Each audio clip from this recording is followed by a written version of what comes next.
ಶ್ರೀ ಗಣಪತಿ ಶಾರದಾ ಗುರುಭ್ಯೋ ನಮಃ. ಶ್ರೋತೃಗಳಿಗೆ ಶ್ರೀ ವಸಿಷ್ಠ ಮಹರ್ಷಿ ವಿರಚಿತ ಹಾಗೂ ಶ್ರೀ ವಾಲ್ಮೀಕಿ ಮಹರ್ಷಿ ಪ್ರೋಕ್ತ ದೇವುಡು ಅವರಿಂದ ಕನ್ನಡಿಸಲ್ಪಟ್ಟಿರುವ ಯೋಗ ವಾಸಿಷ್ಠದ ವೈರಾಗ್ಯ ಪ್ರಕರಣದಲ್ಲಿ ತೀರ್ಥಯಾತ್ರಾ ಎಂಬ 3ನೆಯ ಸರ್ಗಕ್ಕೆ ಸ್ವಾಗತ. ಭರದ್ವಾಜನು ಕೇಳುತ್ತಾನೆ, ಹಿಂದಿನ ಅಧ್ಯಾಯದಲ್ಲಿ ವಾಲ್ಮೀಕಿ ಮಹರ್ಷಿಗಳು ಭರದ್ವಾಜನಿಗೆ ವಾಸಿಷ್ಠ ರಾಮಾಯಣವನ್ನು ವಿವರಿಸುತ್ತಾ ತನ್ಮೂಲಕ ಅಜ್ಞಾನಿಯಾಗಿ ಜನಿಸಿದರೂ ಕೂಡ, ಅಂದರೆ ಅಜ್ಞಾನಿಯಾದ ಮನುಷ್ಯಾವತಾರದಲ್ಲಿ ಧರೆಗಿಳಿದರೂ ಕೂಡ ಸರ್ವಜ್ಞನಾದ ಶ್ರೀರಾಮನು ಹಾಗೂ ಆತನ ಪರಿವಾರವು ಹೇಗೆ ಜೀವನ್ಮುಕ್ತ ಸ್ಥಿತಿಯನ್ನು ಪಡೆಯಿತು, ಈ ಕುರಿತಾಗಿ ಭರದ್ವಾಜನು ಕೇಳುತ್ತಿರುವನು. ವಾಲ್ಮೀಕಿ ಮಹರ್ಷಿಗಳನ್ನು ಕುರಿತು, ಎಲೈ ಬ್ರಹ್ಮನೇ, ಅಂದರೆ ಜ್ಞಾನದ ಗುರುವೇ ಎಂದು ವಾಲ್ಮೀಕಿಗಳಿಗೆ ಸಂಬೋಧಿಸುತ್ತಾ ಶ್ರೀರಾಮನು ಜೀವನ್ಮುಕ್ತ ಸ್ಥಿತಿಯನ್ನು ಹೇಗೆ ಪಡೆದನು ಎಂಬುದನ್ನು ಕೇಳಿದ ನಂತರ ನಾನು ಹೇಗೆ ನಿತ್ಯ ಸುಖಿಯಾಗುವೆನು, ಅಂದರೆ ಮೊದಲು ಶ್ರೀರಾಮನು ಹೇಗೆ ಜೀವನ್ಮುಕ್ತ ಸ್ಥಿತಿಯನ್ನು ಪಡೆದನು ಎಂಬುದನ್ನು ಕೇಳಿ ಆ ನಂತರ ನಾನು ಹೇಗೆ ನಿತ್ಯ ಸುಖಿಯಾಗುವೆನು ಎಂಬುದನ್ನು ಕ್ರಮವಾಗಿ ಹೇಳು ಎಂದು. ಆಗ ವಾಲ್ಮೀಕಿ ಋಷಿಗಳು ಹೇಳುತ್ತಾರೆ, ನಿರ್ವರ್ಣವಾದ ಆಕಾಶದಲ್ಲಿ ಕಾಣಬರುವ ನೀಲಿಮೆಯಂತೆ ತೋರಿಬರುತ್ತಿರುವ ಜಗತ್ತು ಒಂದು ಪ್ರತ್ಯೇಕವಾಗಿ ಉಂಟು ಎಂಬುವುದು, ಅಂದರೆ ಈ ಭ್ರಮೆಯು ನಾಮರೂಪಾತ್ಮಕವಾದುದು. ಇದು ಮತ್ತೆ ನೆನಪಿಗೆ ಬರದಂತೆ ಮರೆಯುವುದೇ ಸರಿಯೆಂದು ನನ್ನ ಮತವು. ಇಂದ್ರಿಯ ಗೋಚರವಾಗಿರುವ ಈ ದೃಶ್ಯ ಜಗತ್ತು, ಅಂದರೆ ಕಣ್ಣಿಗೆ ಕಾಣಿಸುವ ಪ್ರಪಂಚವು ಏನೂ ಕಾಣದಂತೆ ಆಗುವವರೆಗೂ ಯಾರಿಂದಲೂ ಯಾವಾಗಲೂ ಆತ್ಮತತ್ವವನ್ನು ಅನುಭವಿಸಲು ಆಗುವುದಿಲ್ಲ. ಅದರಿಂದ ಆತ್ಮಬೋಧವನ್ನು, ಅಂದರೆ ಈ ಭ್ರಮ ನಿರಾಕರಣ ಪೂರ್ವಕವಾಗಿಯೇ ಕಣ್ಣಿಗೆ ಕಾಣುವ ಈ ಜಗತ್ತು ಕೇವಲ ಭ್ರಮೆ ಎಂಬುದನ್ನು ಅರಿತುಕೊಳ್ಳುವ ಸಲುವಾಗಿಯೇ ಸಾಧಿಸಬೇಕು. ಈ ಗ್ರಂಥವನ್ನು ಹೇಳುವುದಕ್ಕೆ ಹೊರಟಿರುವುದು ಆ ಆತ್ಮಬೋಧವು, ಅಂದರೆ ದೃಶ್ಯರೂಪವಾಗಿ ಕಾಣುವ ಪ್ರಪಂಚವು ಕೇವಲ ಭ್ರಮೆ ಎಂಬುದನ್ನು ಸಿದ್ಧಿಸಲೆಂದು. ಈ ಶಾಸ್ತ್ರವನ್ನು ಸಂಪೂರ್ಣವಾಗಿ ಕೇಳಿದರೆ ನಿನಗೆ ತತ್ವವು ದೊರೆಯುವುದು, ಆತ್ಮಬೋಧವು ಸಿಕ್ಕುವುದು. ಅದನ್ನು ಪಡೆಯಲು ಬೇರೆ ಮಾರ್ಗವಿಲ್ಲ. ಈ ಮುಂದೆ ಹೇಳುವಂತೆ ವಿಚಾರ ಮಾಡುವುದರಿಂದ ಆಕಾಶದಲ್ಲಿ ವರ್ಣವು, ಅಂದರೆ ನಾವು ಸಾಮಾನ್ಯವಾಗಿ ಆಕಾಶದಲ್ಲಿ ಕಾಣುವ ನೀಲಿ ಬಣ್ಣವು ಇಲ್ಲ ಎಂಬುದು ಅರಿಯುವಂತೆ ಈ ಜಗತ್ತೆಂಬ ಭ್ರಮೆಯು ಕಾಣುತ್ತಿದೆಯಾದರೂ ನಿಜವಾಗಿಯೂ ಇಲ್ಲ ಎಂಬುದು ಅನುಭವಕ್ಕೆ ಬರುವುದು. ದೃಶ್ಯವಾಗಿರುವುದು, ಅಂದರೆ ನಮ್ಮ ಕಣ್ಣಿಗೆ ಕಾಣಿಸುವುದು ವಾಸ್ತವವಾಗಿ ಇಲ್ಲ ಎಂಬುದು ತಿಳಿದು ಮನಸ್ಸಿನಲ್ಲಿರುವ ದೃಶ್ಯವು, ಅಂದರೆ ಮನಸ್ಸಿನಲ್ಲಿ ಮಾತ್ರವೇ ಈ ಹೊರಗಿನ ಪ್ರಪಂಚವಾಗಿರುತ್ತದೆ. ನೆನಪಿರಲಿ, ಹೊರಗಿನ ಪ್ರಪಂಚವೆಂದು ನಾವು ಏನನ್ನು ನೋಡುತ್ತೇವೆಯೋ ಕೇಳುತ್ತೇವೆಯೋ ಅಥವಾ ಇತರ ಜ್ಞಾನೇಂದ್ರಿಯಗಳಿಂದ ಅದರ ರುಚಿ ನೋಡುತ್ತೇವೆಯೋ, ವಾಸನೆಯನ್ನು ಆಘ್ರಾಣಿಸುತ್ತೇವೆಯೋ, ಸ್ಪರ್ಶ ಸುಖವನ್ನು ಅನುಭವಿಸುತ್ತೇವೆಯೋ, ಅವೆಲ್ಲವೂ ಇಂದ್ರಿಯಗಳ ಮೂಲಕ ನಮ್ಮ ಮನಸ್ಸಿನಲ್ಲಿ ಆ ಪ್ರಪಂಚವನ್ನು ಸೃಷ್ಟಿಸುತ್ತದೆ. ನಮ್ಮ ಮನಸ್ಸು ತೋರಿಸುವ ಪ್ರಪಂಚವನ್ನೇ ಜ್ಞಾನೇಂದ್ರಿಯಗಳ ಮೂಲಕ ತಾನು ಅರಿತು ಮನಸ್ಸು ನಮಗೆ ತೋರಿಸುತ್ತಿರುವಂತಹ ಪ್ರಪಂಚವನ್ನೇ, ಆ ದೃಶ್ಯವನ್ನೇ ಶಾಶ್ವತವು ಎಂದು ನಾವು ತಿಳಿದುಕೊಂಡಿದ್ದೇವೆ. ಈ ಭಾವನೆಯು ಅಳಿದರೆ ಆಗ ಪರನಿರ್ವೃತ್ತಿಯು, ಅಂದರೆ ಬ್ರಹ್ಮಾನಂದವು ಲಭಿಸುವುದು. ಹಾಗಲ್ಲದೆ ವೇದಾಂತವಲ್ಲದ ಇತರ ಶಾಸ್ತ್ರಗಳೆಂಬ ಹಳ್ಳದಲ್ಲಿ ಬಿದ್ದು ಒದ್ದಾಡುತ್ತಿರುವ ಅನಾದಿ ಅಜ್ಞಾನ, ಇವನ್ನೇ ಅವಿದ್ಯೆ ಎಂದು ಕರೆಯುವುದು. ಅನಾದಿಯಾದ, ಅಂದರೆ ಎಲ್ಲ ಕಾಲದಲ್ಲೂ ಇರುವಂತಹ ಅಜ್ಞಾನವೇ ಅವಿದ್ಯೆ. ಈ ಅವಿದ್ಯೆಯಿಂದ ಬದ್ಧರಾದವರಿಗೆ, ಅವುಗಳ ಬಂಧನದಲ್ಲಿ ಸಿಲುಕಿ ಹಾಕಿಕೊಂಡವರಿಗೆ ಕಲ್ಪಗಳು ಕಳೆದರು. ಬ್ರಹ್ಮನ ಕಲ್ಪವೆಂದರೆ ಸಾವಿರಾರು ಯುಗಗಳ ಕಾಲ. ಆ ಯುಗಗಳೇ ಕಳೆದರು ಪರನಿರ್ವೃತ್ತಿಯು, ಅಂದರೆ ಬ್ರಹ್ಮಾನಂದವು ಲಭಿಸುವುದಿಲ್ಲ. ವಾಸನೆಗಳನ್ನು ಸಂಪೂರ್ಣವಾಗಿ ಬಿಡುವುದೇ ಮೋಕ್ಷವು. ಎಲೈ ಬ್ರಾಹ್ಮಣನೇ, ಅಂದರೆ ಇಲ್ಲಿ ವಾಲ್ಮೀಕಿ ಋಷಿಗಳು ಶಿಷ್ಯನಾದಂತಹ ಭರದ್ವಾಜನಿಗೆ ಹೇಳುತ್ತಿರುವುದು, ಬ್ರಹ್ಮಜ್ಞಾನವನ್ನು ಬಯಸಿ ಬಂದ ಆತ ಬ್ರಾಹ್ಮಣನೆನಿಸಿಕೊಳ್ಳುತ್ತಾನೆ. ಎಲೈ ಬ್ರಾಹ್ಮಣನೇ, ಅದೇ ಉತ್ತಮವೂ ಶುದ್ಧವೂ ಆದ ಕ್ರಮವು. ಚಳಿಯು ಕಡಿಮೆಯಾಗುತ್ತಲೂ ಹಿಮಕಣಗಳು ಇಲ್ಲದೆ ಹೋಗುವಂತೆ ವಾಸನೆಯು ಕ್ಷೀಣವಾಗುತ್ತಲೂ ಚಿತ್ತವು ಬೇಗ ಬೇಗ ಕರಗುತ್ತಾ ಬರುವುದು. ಪಂಚಭೂತಗಳಿಂದ ಆದ ಪಂಜರದಂತಿರುವ ಈ ದೇಹವು ಒಳಗಿರುವ ಸೂಕ್ಷ್ಮವಾದ ದಾರಕ್ಕೆ ಪೋಣಿಸಿರುವ ಮುತ್ತುಗಳ ಸಮೂಹವು ನಿಂತಿರುವಂತೆ ಈ ವಾಸನೆಯಿಂದಲೇ ನಿಂತಿರುವುದು. ಈ ವಾಸನೆಯು ಶುದ್ಧ, ಮಲಿನ ಎಂದು ಎರಡು ಬಗೆಯಾಗಿರುವುದು. ಮಲಿನ ವಾಸನೆಯು ಜನ್ಮಕ್ಕೂ, ಶುದ್ಧ ವಾಸನೆಯು ಮುಕ್ತಿಗೂ ಕಾರಣವು. ಈ ಮಲಿನ ವಾಸನೆಯು ಅಜ್ಞಾನವೇ ಮೂರ್ತಿಯಾಗಿರುವುದೋ ಎಂಬಂತಿರುವುದು. ದಟ್ಟವಾದ ಅಹಂಕಾರದಿಂದ ಕೂಡಿರುವುದು. ಪುನರ್ಜನ್ಮವನ್ನು ಉಂಟು ಮಾಡುವುದು, ಅಂದರೆ ಸಂಸಾರ ಬಂಧನದಲ್ಲಿ ಸಿಲುಕಿಸುವುದು ಎಂದು ತಿಳಿದು ಹೇಳುವರು. ಶುದ್ಧ ವಾಸನೆಯು ಪುನರ್ಜನ್ಮವನ್ನು ಉಂಟು ಮಾಡುವ ಮೊಳಕೆಯೇ ಇಲ್ಲದ್ದು, ಹುರಿದ ಬೀಜದಂತಿರುವುದು. ದೇಹಧಾರಣಕ್ಕೆ ಎಷ್ಟಿರಬೇಕೋ ಅಷ್ಟೇ ಇರುವುದು. ಅಂದರೆ ಪುನರ್ಜನ್ಮವೇ ಇಲ್ಲ ಎಂದ ಮಾತ್ರಕ್ಕೆ ದೇಹಧಾರಣೆಯನ್ನೇ ಮಾಡುವುದಿಲ್ಲ ಎಂದಲ್ಲ. ಏಕೆಂದರೆ ಭಗವಂತನೂ ಕೂಡ ಈ ಭುವಿಯಲ್ಲಿ ಪದೇ ಪದೇ ಅವತಾರವೆತ್ತುತ್ತಾನೆ. ಅದೇ ರೀತಿ ಅದೆಷ್ಟೋ ಸಾಧು ಸಂತರು ಪುನಃ ಪುನಃ ದೇಹಧಾರಣವನ್ನು ಮಾಡುತ್ತಾರೆ. ಹಾಗೆ ದೇಹಧಾರಣೆ ಮಾಡಿದರೂ ಅವರು ಸಂಸಾರ ಬಂಧದಲ್ಲಿ ನಮ್ಮಂತೆ ಸಿಕ್ಕಿ ಹಾಕಿಕೊಳ್ಳುವುದಿಲ್ಲ. ಆ ಕಾರಣದಿಂದಾಗಿ ಶುದ್ಧ ವಾಸನೆಯು ಪುನರ್ಜನ್ಮವನ್ನು ಉಂಟು ಮಾಡುವುದಿಲ್ಲ. ದೇಹಧಾರಣೆ ಮಾಡುವುದಕ್ಕೆ ಎಷ್ಟು ಬೇಕೋ ಅಷ್ಟೇ ಇರುತ್ತದೆ.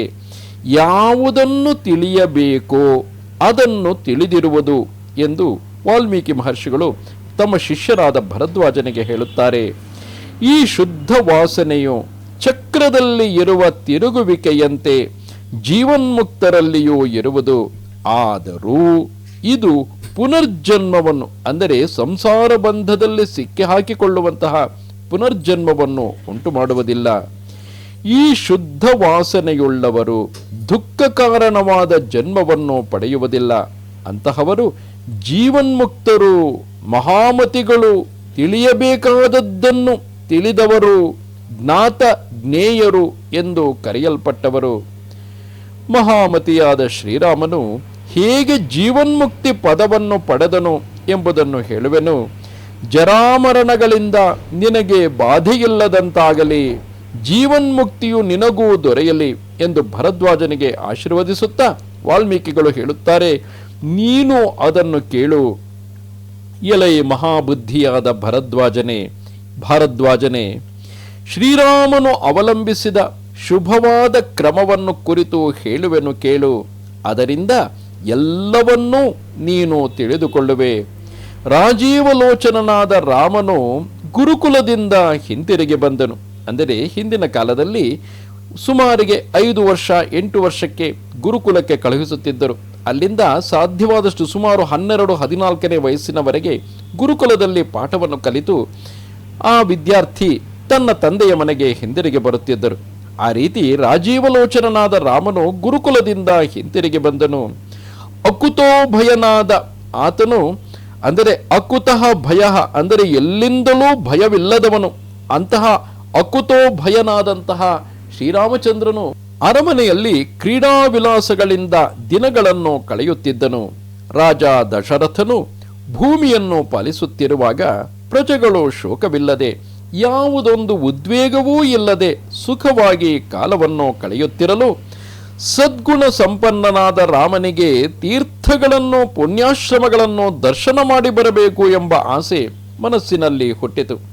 ಆಗ ರಾಘವನು ಆ ಆಸೆಯನ್ನು ಕುರಿತು ಯೋಚಿಸಿ ತಂದೆಯ ಸಮೀಪಕ್ಕೆ ಹೋಗಿ ಹಂಸವು ಹೊಸ ಕಮಲಗಳೆರಡನ್ನು ಹಿಡಿದುಕೊಳ್ಳುವಂತೆ ಆತನ ನಖಕೇಸರಗಳಾದ, ಅಂದರೆ ದಶರಥನ ಪಾದಗಳಿಗೆ ಅಭಿವಂದಿಸಿದನು. ಈ ರೀತಿಯಾಗಿ ತಂದೆಯ ಪಾದಗಳನ್ನು ಹಿಡಿದು ನಮಸ್ಕರಿಸಿ ಶ್ರೀರಾಮನು ಹೇಳುತ್ತಾನೆ, ಎಲೈ ತಂದೆಯೇ, ನನಗೆ ತೀರ್ಥಗಳನ್ನು, ದೇವಸ್ಥಾನಗಳನ್ನು, ವಿಸ್ತಾರವಾದ ಅರಣ್ಯಗಳನ್ನು ನೋಡಬೇಕೆಂದು ಮನಸ್ಸಾಗಿರುವುದು.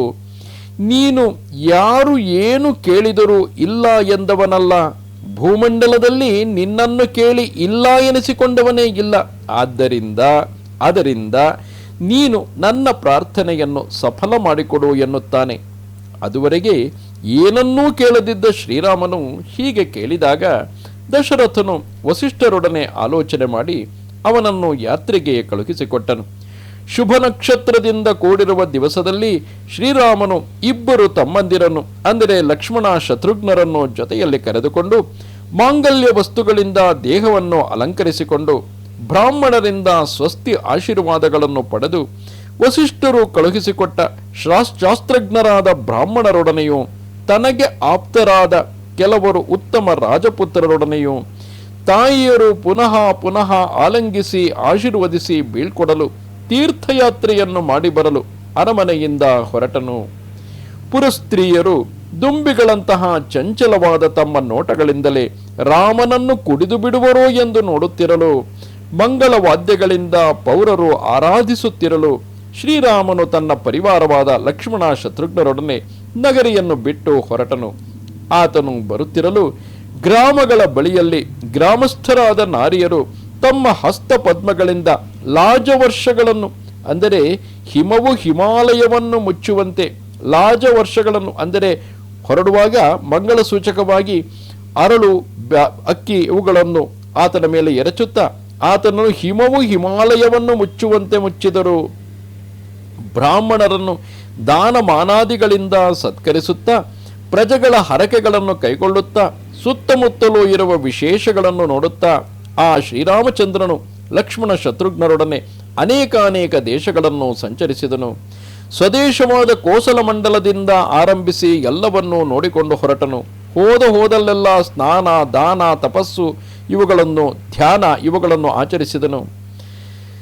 ನದಿ ತೀರಗಳಲ್ಲಿ, ಪುಣ್ಯವನಗಳಲ್ಲಿ, ದೇವಾತನಗಳಲ್ಲಿ, ಮರುಭೂಮಿಯಲ್ಲಿ, ಸಮುದ್ರದ ತಟಗಳಲ್ಲಿ, ಪರ್ವತದ ಕಂದಕಗಳಲ್ಲಿ ಸಂಚರಿಸಿದನು. ಚಂದ್ರನಂತೆ ಬೆಳ್ಳಗಿರುವ ಮಂದಾಕಿನಿಯನ್ನು, ಉತ್ಪಲದಂತೆ ಕಪ್ಪಗಿದ್ದರೂ ನಿರ್ಮಲವಾದ ಯಮುನೆಯನ್ನು, ಸರಸ್ವತಿ, ಶತದ್ರು, ಚಂದ್ರಭಾಗ, ಇರಾವತಿ, ವೇಣಿ, ಕೃಷ್ಣವೇಣಿ, ನಿರ್ವಿಂಧ್ಯ, ಸರಯು, ಚರ್ಮಣ್ವತಿ, ವಿತಸ್ತ, ವಿಪಾಶ, ಬಹುಧಾ ನದಿಗಳನ್ನು, ಪ್ರಯಾಗ, ನೈಮಿಷಾರಣ್ಯ, ಧರ್ಮಾರಣ್ಯ, ಗಯಾ, ವಾರಾಣಸಿ, ಶ್ರೀಗಿರಿ, ಕೇದಾರ, ಪುಷ್ಕರ ಕ್ಷೇತ್ರಗಳನ್ನು, ಮಾನಸ ಸರೋವರ, ಉತ್ತರ ಮಾನಸ, ಹಯಗ್ರೀವ ತೀರ್ಥ ಮೊದಲಾದ ತೀರ್ಥಗಳನ್ನು ಶ್ರದ್ಧೆಯಿಂದ ಅಗ್ನಿತೀರ್ಥ, ಮಹತ್ತೀರ್ಥ, ಇಂದ್ರದ್ಯುಮ್ನ ಸರಸ್ಸು ಮೊದಲಾದ ನದಿ ನದ ಸರೋಹೃದಗಳನ್ನೆಲ್ಲ ಸ್ನಾನ ದಾನ ತಪೋಧ್ಯಾನಗಳಿಂದ ಆರಾಧಿಸಿದನು. ಹರಿಹರರ 64 ಸ್ಥಾನಗಳನ್ನು ಸಂದರ್ಶಿಸಿ ಸ್ವಾಮಿ ಕಾರ್ತಿಕೇಯ ಸಾಲಿಗ್ರಾಮದಲ್ಲಿನ ಹರಿಯನ್ನು ಮತ್ತು ಅಲ್ಲಿರುವ ಆಶ್ಚರ್ಯಗಳನ್ನು ಮತ್ತು 4 ಸಮುದ್ರಗಳ ತಟಗಳನ್ನು ನೋಡಿದನು. ವಿಂಧ್ಯ, ಮಂದರ, ಕುಂಜ ಮೊದಲಾದ ಕುಲ ಶೈಲಗಳ ಸಂದರ್ಶನ ಮಾಡಿದನು. ಈ ಪರ್ವತ ಶಿಖರಗಳ ಸಂದರ್ಶನ ಮಾಡುತ್ತಾನೆ. ರಾಜರ್ಷಿಗಳು, ಬ್ರಹ್ಮರ್ಷಿಗಳು, ದೇವತೆಗಳು, ಬ್ರಾಹ್ಮಣರು ಇವರ ಪಾವನಗಳು ಶುಭಗಳು ಆದ ಆಶ್ರಮಗಳಿಗೆ ಹೋದನು.